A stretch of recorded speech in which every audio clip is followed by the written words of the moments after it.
Man šodien bija coaching sesija. Man, kā klientam, viņa bija tik dziļa, ka es gandrīz visu sesiju raudāju. Un viņa varēja būt tik dziļa tikai tāpēc, ka pirmkārt es biju gatava iet dziļumā, es biju gatava uzticēties un atklāties. Un, protams, es zināju, ka es savam coacham varu uz visiem 200% uzticēties un ļauties viņa vadībai.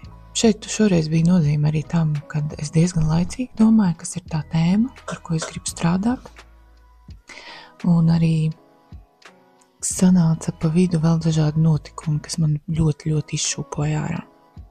Bet, ja es nebūtu jau domājis laicīgi par tēmu un šie notikumi, iespējams tas viss nesaslēgtos kopā un es neieraudzītu, cik man tas ir nozīmīgi. Ko es ar to visu gribu teikt?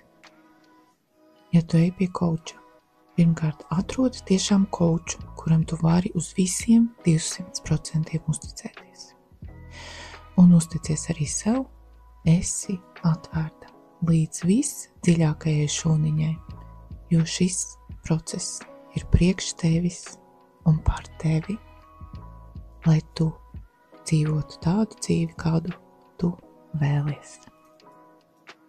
Paldies tev par uzticēšanos, par to, ka seko un klausies. Paldies tev!